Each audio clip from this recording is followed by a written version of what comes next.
There we go. Hey, it's Mother's Day. It is good to see you. Welcome to the Salvation Army in Wollongong. And a special welcome to my mother who is here. Hi, Mum. Good to see you.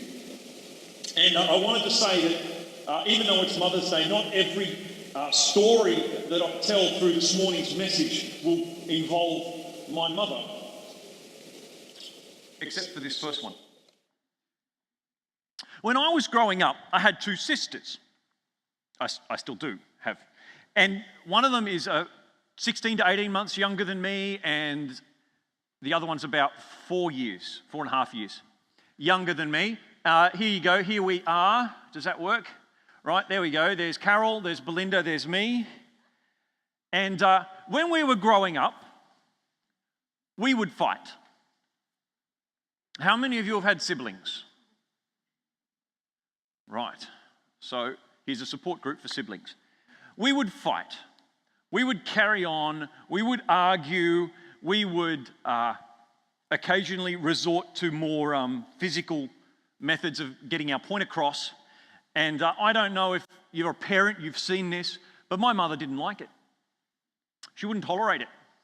I don't know. I know some mothers like to say, well, just wait till your father comes home. My mother didn't bother. Sort it out then and there. Much to my dismay. But we would fight. And eventually we learned that you're not allowed to do that. And so we developed some more, I don't know, let's say sophisticated means of arguing. And I asked a couple of people around this week, have you ever played the copycat game with someone who's frustrating you? Yeah, I know, Chloe, you have. Yeah. Who else has played the copycat game? All right, not last week maybe, but sometime where you've just copied what your sibling says, the same tone of voice. Yeah, should have asked before the kids left.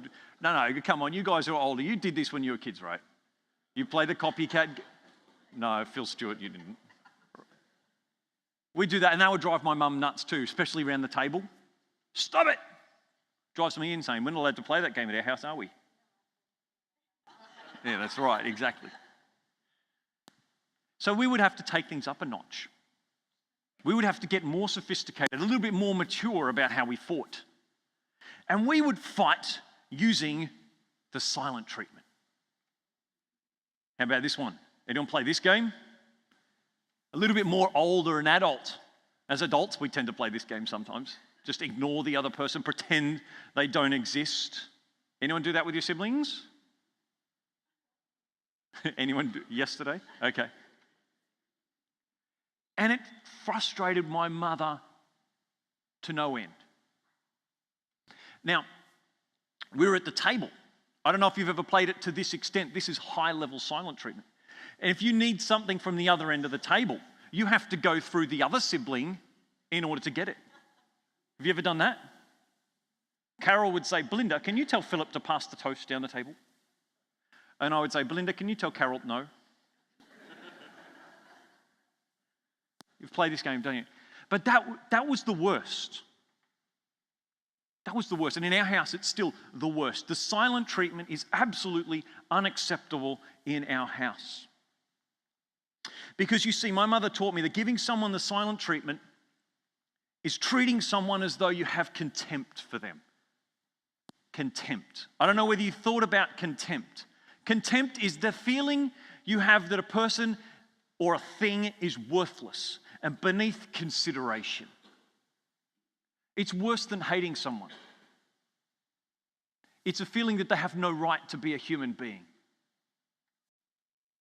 And that's unacceptable in any house. Now, I'm not saying that I felt like my sisters should be instantaneously euthanized at any point. I'm not suggesting that that's how I felt.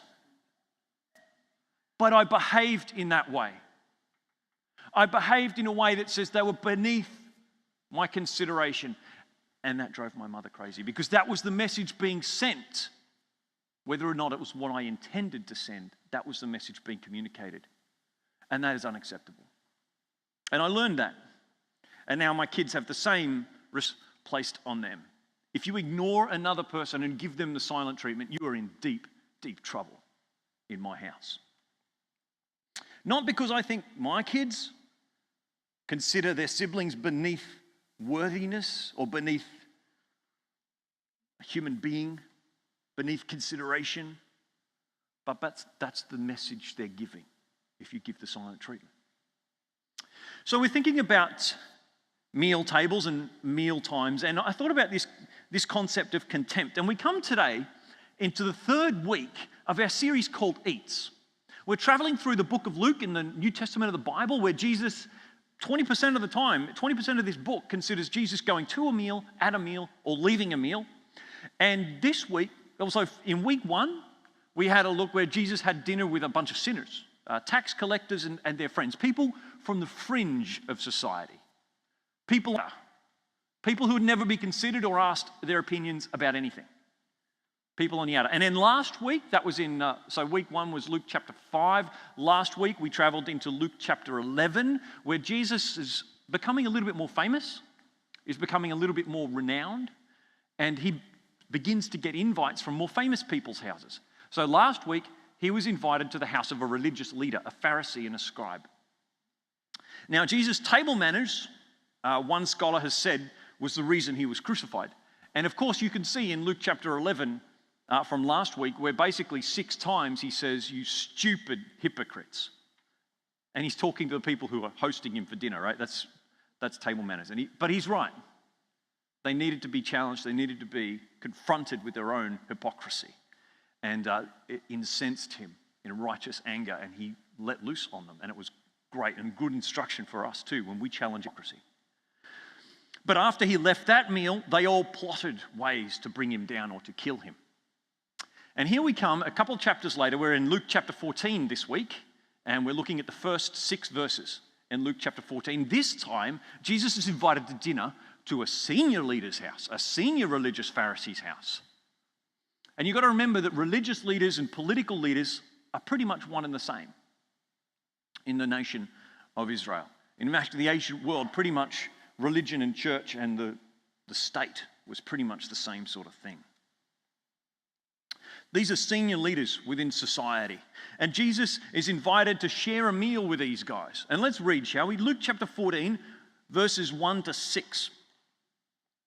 Now, one time when Jesus went for a Sabbath meal with one of the top leaders of the Pharisees, all the guests had their eyes on him, watching his every move. Right before him, there was a man hugely swollen in his joints. So Jesus asked the religion scholars and the Pharisees present, "Is it permitted to heal on the Sabbath? Yes or no?" They were silent. So he took the man, healed him, and sent him away. Then he said, "Is there anyone here who, if a child or animal fell down a well, wouldn't rush to pull him out immediately, not asking whether or not it was the Sabbath?" They were stumped, not stomped. Actually, that could be interesting. They were stomped. There was nothing they could say to that. Now, the law, as they understood it and enforced it in the time, says you can't work on the Sabbath. Now, I know in Australian culture, say 50 years ago, this was a pretty hard and fast rule within our society, wasn't it? Businesses didn't trade. Most sports didn't happen on a Sunday. Sunday was for church and the worship of God. And in the last 50 years, we've seen a very saddening degeneration of that cultural norm. But it's one of the battles we face. Anyway, it was important to them not to work on the Sabbath. I have a friend who's a doctor, and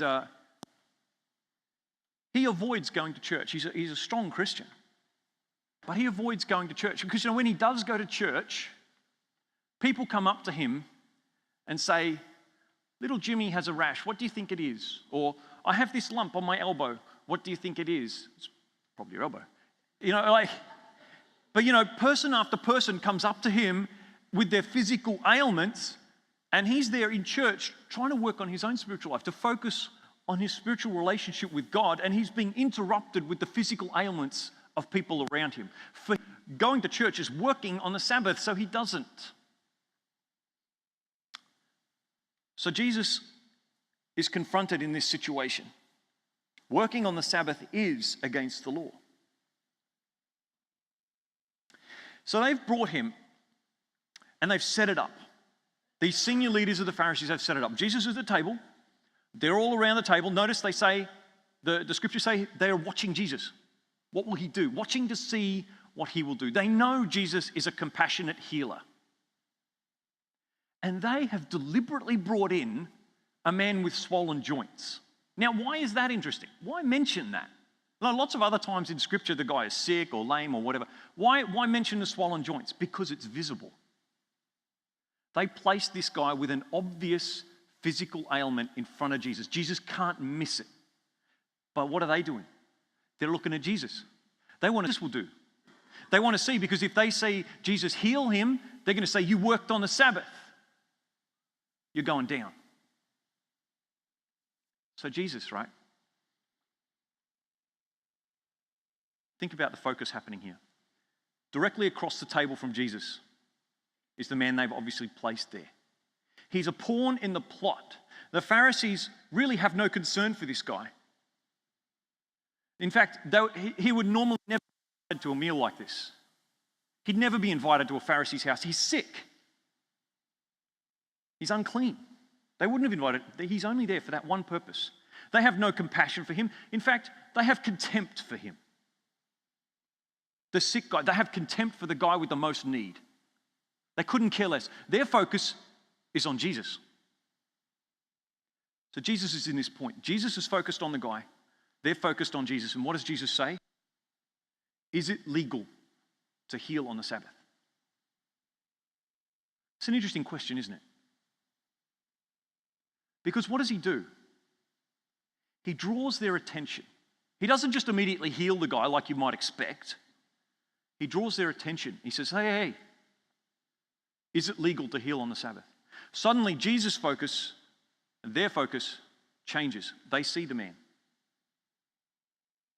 They see this man that they have treated with contempt, that they have ignored, that they have brought in as a part of the plot. And they can't say anything.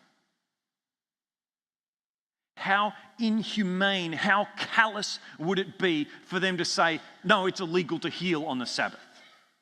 How could they, being confronted with the man in his pain and his suffering, in his disfigurement, how could they say that? Well, they can't. They're stumped. They're silent. Then Jesus does something quite nice, actually, for the Pharisees. And in a way, he lets them off. Because they lose face. They lose reputation in front of all those who they teach and they train.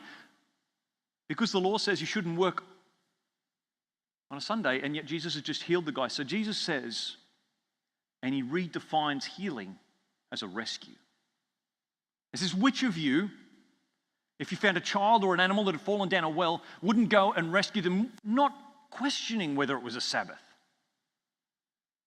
Suddenly, the healing of Jesus is a rescue for that man from a well of despair and disease. It's not work in the understanding of the Pharisees. He lets them off. Do you see how he redefines the term there? It's incredible intelligence, incredible wit. He's a total genius. Just amazed every time I look deeply into some of these stories to hear what Jesus says and how he says it and why he says it to people. But you can see it, can't you? Confronted with the true nature of suffering, they've got nothing to say. But they know they should say something because they believe it's against the law, and Jesus redefines it for them.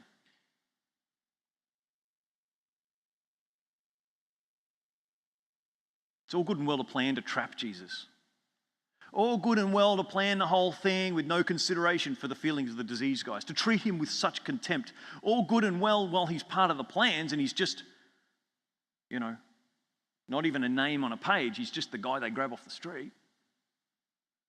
But now, when they're around the table, when they are in the presence of the suffering in Jesus, they are silent.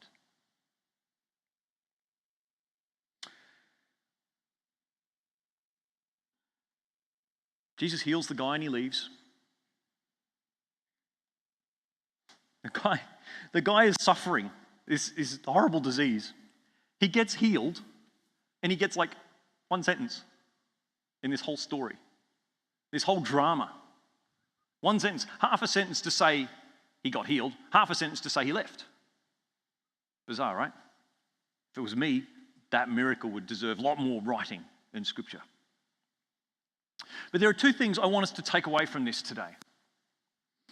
The first is this: we cannot focus on Jesus and not see what Jesus is focused on. We cannot really focus on Jesus and not see who Jesus is focused on. We get together and we celebrate the presence of Jesus in this place and we worship him. We focus on him, but it would all be meaningless if we ignored the suffering humanity in the city around us. If we treated people suffering in our neighborhoods with contempt, as though they're beneath our notice because we're in church and we're focused on Jesus. Don't get me wrong, in this story, the suffering guy is pretty easy to pick out of a crowd, right? He has the huge joints. Actually, the suffering in our society have joints too, but that's different. His illness is obvious. What makes it difficult for us? More often than not, the needs of the people are not obvious. They're not noticeable all the time. Sometimes it takes conversation. Sometimes it takes coming into the presence with them to actually see them and their disease and their suffering and their concerns and their relationship problems. Whether they be rich or poor, whether they be from Cordo or Corrimal or Bulli or Berkeley, there are people who need healing in our society. They need the healing presence of Jesus. The second thing I wanted to say that we notice from this story is, in the presence of Jesus, humanity is healed. Now, the Salvation Army, we're really well known for helping people. Is that true? Mumble, mumble. It's true, right? You could say that in the presence of the Salvation Army, people are helped. Yes? Yeah, you could. You could also say that the Salvation Army does what it does because of what Jesus did for us. Yes? Those two are not always put together in the mind of the society that we serve. But what we don't always remember is that we can do what we do because of Jesus' presence in us. When Jesus died, he rose to life again. He ascended to heaven and lives a new existence at the right hand of God. But he is a very real presence, not just a memory, not just religious affirmation. Jesus lives in our lives, through us and in us. Jesus doesn't bring help, he brings healing. This healing by Jesus, where he heals the guy with swollen, is not just a demonstration of his power. It's a statement of his purpose. He wishes to bring healing to the heart of humanity. He starts that healing process quickly just then with the Pharisees. They don't quite get it, but some of them do in the end. But see, all miracles that Jesus performs are not just miraculous wonders, things to make people stare. They are signs, things to make people think about direction in life. That's why they're called signs and wonders. And this wondrous action of healing is a sign of the healing to come, won by Christ on the cross. We know that the fundamental problem in humanity is that it's missing something. There is a lack, a hole in the heart of a human being, fundamentally broken. Sometimes we call it a hole in the soul, or a hole in the heart, or a gap, or a yearning for something. One scholar, an Australian guy actually, describes it like this. He says, whether they are aware of this or not, the life of human beings can be seen as a longing for the presence of Christ. The history entails struggling for life in his presence, suffering from the experience of his absence, or apparent absence, and yearning for his definitive face-to-face presence. The Pharisees and the religious leaders were in very close proximity to Jesus, weren't they? They were around the table.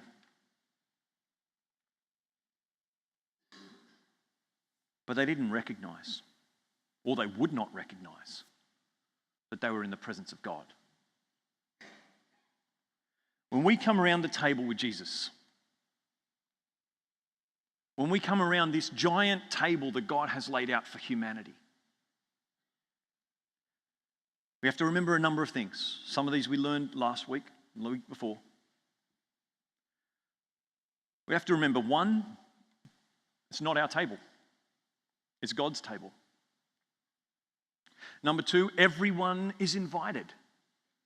Everyone is invited to this table. Everyone, not only that, they yearn to sit at the table and be in the presence of Christ, even if they don't actually know it. And the third thing to remember is that Jesus is actually present at the table. And the healing of humanity around that giant table in the presence of Christ, one mended soul at a time.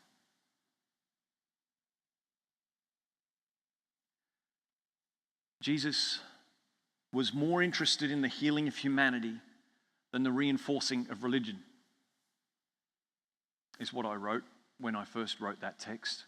Jesus was more interested in the healing of humanity than the reinforcing of religion, because that's what that story told us. But the more I think about it, do you know what? He still is. Jesus is more interested, more passionate about the healing of humanity than the reinforcing of religion. We in the Salvation Army have, for better or for worse, formed ourselves into quite a religion. And that's all good and well. But we have to make sure we never let it get beyond the healing of humanity that Christ wants to have for people. We never let our religion go beyond what Christ wants. Make sure our focus on Christ draws us to focus on what Christ is focused on. We're going to sing a song. Our God is mighty to save. I don't know what your experience has been in life.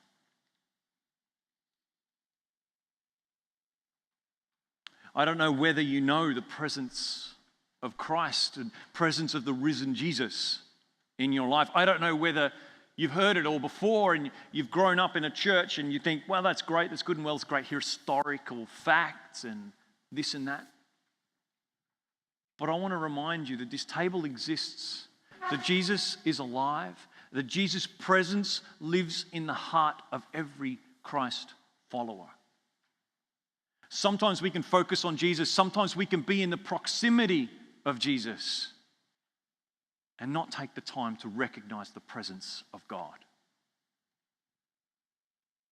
So we're going to sing. Everyone needs compassion. Our God is mighty to save. And if you are perhaps in that place where you don't know the presence of Jesus, or you would like more of the presence, you have this thing in you that says, I need something more from my life. I need something more and beyond the physical and the emotional. I need the spiritual. I need the one who is Spirit, the resurrected Christ.